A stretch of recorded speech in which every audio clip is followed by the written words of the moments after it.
Now is the time. We're going to sit down and we're going to watch two guys go out there and nobody knows what's going to happen next. Vargas comes to fight, but so do Ricardo Mayorga. I'm going to give you this one last opportunity for you to be able to collect a check, and thereafter a pension check, because I'm going to retire you from boxing. This will be my last fight. I do it for one reason and one reason only, and that's pride. I'm going to do your wife a favor and not let her cry anymore after they disfigure every time that you go into the ring.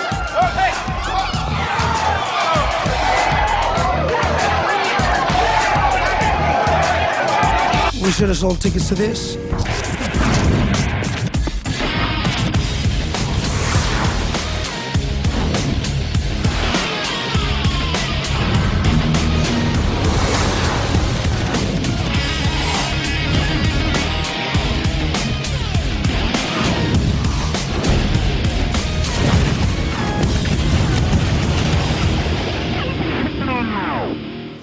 With personalities more colorful than their national flags, the two reigning bad boys of boxing, ferocious Fernando Vargas and Ricardo El Matador Mayorga, are about to wake the world of boxing with a fight that could only be named The Brawl.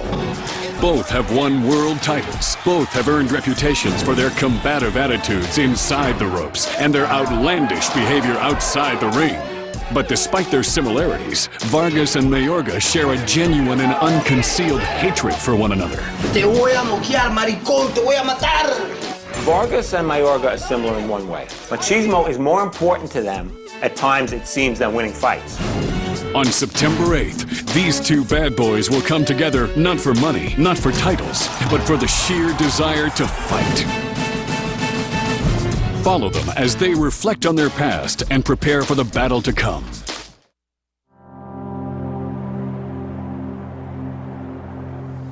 Just north of Los Angeles, Fernando Vargas trains for the last fight of his career. But despite all his success, the anger that motivated him to first step in the ring continues to smolder. My father was been in and out of my life as far as I can remember. And I had to grow up with a maggot stepfather, you know what I mean, which is a million times worse. His anger and his rage and the animosity he feels towards his father, his biological father that he really didn't know, whether he wants to admit it or not, probably fueled a lot of what he's done in the game of boxing. When you're a kid, you look for a man to teach you how to be a man, and when you don't have that, you know what I mean, it's hard. Really the only role models he's had has been in boxing. Eduardo Garcia, his trainer, was a father figure, somebody who not only taught him how to box, but taught him how to be a man. It's a very good, close relationship that we've had. Because he felt very confident in me, I felt very endeared to him. In seeing that he had confidence in me, I had to demonstrate that I could respond equally. I found boxing, and I thank God for that, you know what I mean? Because I was going nowhere quickly. I was 10 years old, already locked up in juvenile hall, had 6 batteries, doing community service. And, you know, I wanted so much to belong to something. If I would have been asked to join the game, I probably would have done it.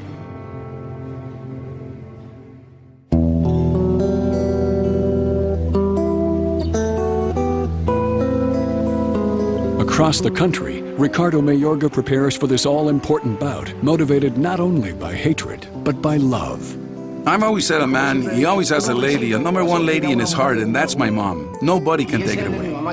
A fighter can be in the ring fighting and there can be 50,000 voices screaming, but he can hear his mother, his trainer, his family.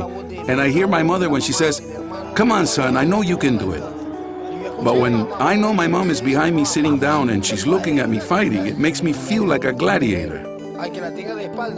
And I love her so much, and I just want to get up and fight. I love it when she says, "Hit that sucker really hard." My dad was a taxi driver, and my mom had an open house, and she would make rosaries and stuff like that, you know? There wasn't enough food for all of us. In Managua, Nicaragua, where he grew up, no running water, no electricity. As a matter of fact, one of the first things he did once he made some money was put in running water and electricity in his mom's house, and I believe it cost him about $40,000. Champion!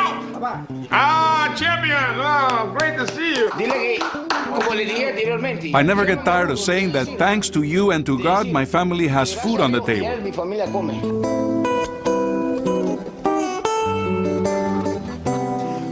I decided to go to Costa Rica because it had professional boxing. That's where I met Mr. Luis Leone, who is here present. He became my father, my friend, my brother. He will give me water, he will give me a home, he will give me food. And you know, it's been I don't know how many years already. And he's a quiet guy, he's a Catholic man, he's a great man. He doesn't mess with nobody. And you know, we've been together all this time. He's the guy that nicknamed me El Matador in Costa Rica. Pero a veces, but sometimes, no sé, me dan ganas de bloquearlo. I just want to strangle him. Digo, pues se casó con mi hermana, imagínate. He married my sister. Tiene 4 años está con mi hermana. He has 4 years that he's been married to my sister.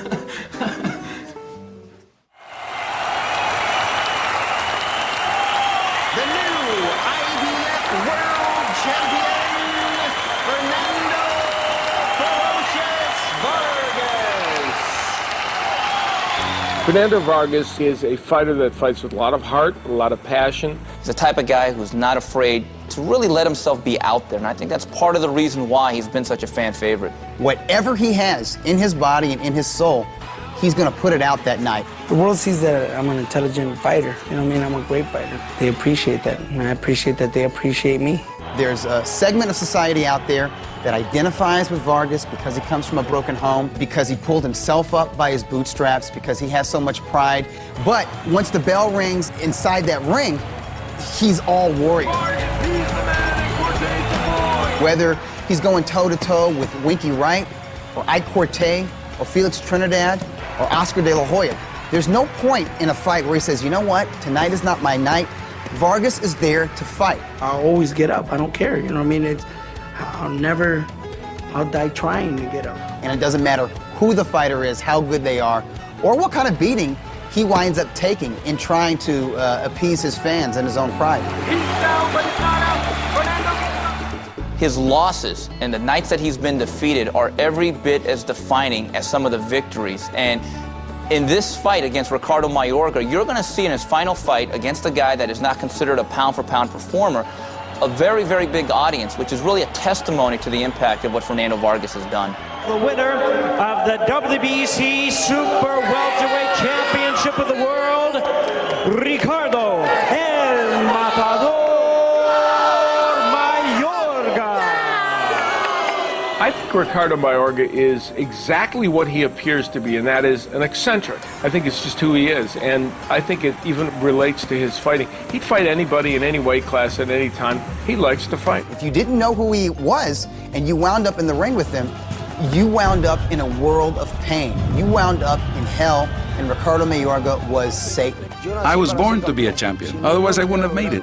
When you look at a Ricardo Mayorga, just looking at him as a human being outside the ring, this is a hardened individual that's seen a lot in his life. What he grew up with was with a dream to be able to break his way out of his poverty with his 2 fists.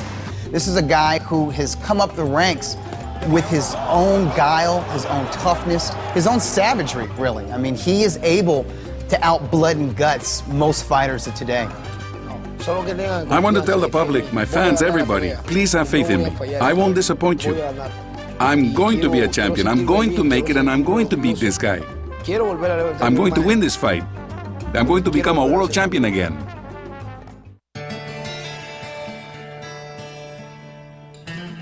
As Fernando Vargas continues to train for his final fight, he still carries the burden of bitter emotions towards his biological father. I did have a sparring with my father. One time he came into the La Colonia boxing gym trying to tell me, you know, I should do this and I should do that in sparring.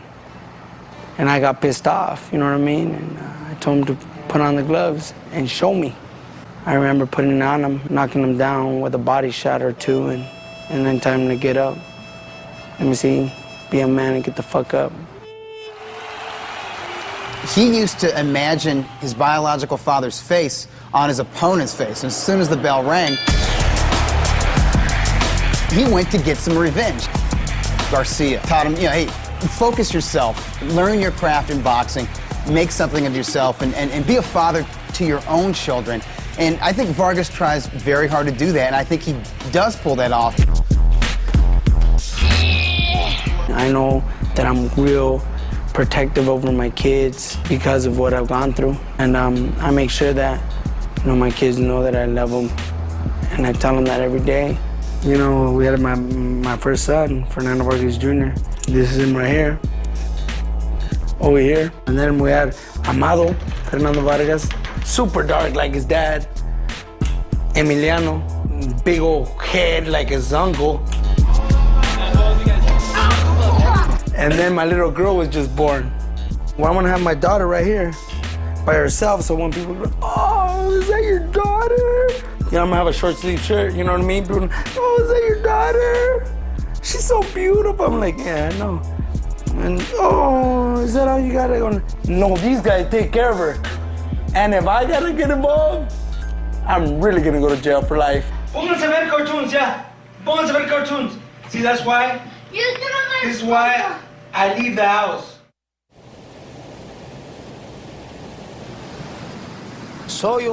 I'm a villain. My nature is to be bad. I'm a villain with my opponents, not my family. My family I don't have reason to be bad with. I want to be at my house with my 9 children. People might think of me as this aggressive person, that I have a fierce look, but I'm not really like that. I do have feelings too. I like to be at home with my children and play with my children. I don't care about the names, I don't care about the merits, and I don't care about if one day I might be inducted into the Hall of Fame. All I care about is the money and being able to spend it and enjoy it with my family. I'd like to say and I'd like to declare publicly what I've always felt. That fatty over here has always been afraid of me. I told him that I got something fat for him. I'm gonna show him at 162 how fat I look. Ripped up. And I'm ripped right now, but I'm getting down even more, so you guys are gonna see. At the weigh-ins, I'm gonna see. Here's Fat Boy. Here's Fat Boy. He said he was training for 2.5 months. I've been training since January. I was in Ojai for months, doing pre-camps, running, swimming, playing basketball drills, and now I'm doing the camp. So I'm in great shape. Right now, we're just maximizing his metabolism, using food to lose weight, eating every 2-3 hours, and eating the foods in a certain combination that makes it possible for him to still have energy to spar and do all the things that he needs to do. I mean, he's been working since January, so he's in he's in great shape. But right now, we're talking about a sandwich. It's healthy, and it's all approved by Rob Lorenzo Ferguson, and I've always made weight. So, enjoy this.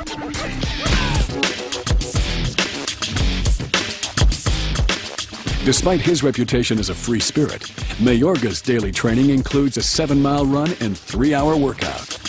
This is a throwback to the older days. It's a calisthenic type of warm-up to make sure he's loose, limber, he's not going to pull anything. But Mayorga, as everybody knows, he's unusual. He's not your typical fighter. He does things his way, the way he wants to do it. So this is definitely, his one of his traits: drinking Cuban coffee and doing these type of calisthenics. Bueno, porque el café trae cafeína y eso te tira como una vitamina. This one is what they call it the Cuban shot, and then it has a lot of coffee in it and caffeine, so it gives you the power to. Y como el gimnasio tiene aire, esto me ayuda como a sudar más. It gives them that extra boost. That extra boost. Estoy bien en el peso porque estoy en 172. Y la pelea es en 6'2", estoy bien, pero esto me ayuda a sudar. I'm good in the weight, I'm just 10 pounds over, but this makes me sweat more, it gives me more power. In life, you never stop learning. I think I've gotten to a point where I've learned a lot. And I've been training for 2 months already with Luis Leone, and this time I've learned, and I'm going to knock out Vargas. I'm going to tell you something I haven't even told my family. And it's something that's still under my skin. I haven't been able to get over the fight with De La Hoya. I've looked for the answer to why I haven't accepted it, and what I think I've done in my soul searching is that I need to fight somebody and beat him. And just get it over with and feel better about myself beating somebody. Whoever comes up, whoever it is, any fighter, I just want to beat him. I'm going to hit Vargas as hard as I can because I just want to let it out. I want to let all of this out of my system. As these two fighters focus on their battle to come, both have left the comforts of their luxurious homes for the relatively Spartan conditions of small furnished apartments. I like to get away. When you're at this level, you want to isolate yourself and get away from everything. All we need is the bare essentials when we're in camp. Here, after training, Fernando Vargas prepares for his life beyond the ropes. I'm making this last fight for pride, and that will be it. I'm not going to fight no more. Believe me. We have 2 scripts that are going to be coming your way. Oliver Stone is producing one of these. It's supposed to be a real good movie. 10 years from now, I hope to be the best father that I can be to my kids. Second of all, be the best in business I can be. Also, with PvP, be amongst boxing and help fighters, become world champions and also, make their money, and keep their money. I'm going to miss hitting people, but I'm not going to miss getting hit. You know what I mean? So people will see and they're like, these are boxers' hands, right? Look, teeth marks. And these are not from boxing, at least legally. Sanctioned fights. You know what I mean? So it's fucking bullshit that I had to go through. You believe this shit? While Vargas prepares for the future, Ricardo Mayorga, away from training, remains firmly entrenched in the present, missing his family, constantly seeking fun, and obsessing about Vargas. This is how fighters live, messy. Things that my lady writes to me. And my Bible, because I believe in God and I like reading the Bible. Aquí. Voy a pegar fuerte ahí y decirle. No. Este juego es tan difícil que es más fácil pegarle a Vargas que ganar aquí. This game is hard. It's so difficult. It's easier to punch Vargas and beat Vargas and come into the game. Mira, a mí me gusta darle de comer a los patos así, ¿eh? I feed the ducks too here sometimes. Vargas, el más chiquito. The little one is Vargas. Small. Heineken. Bueno.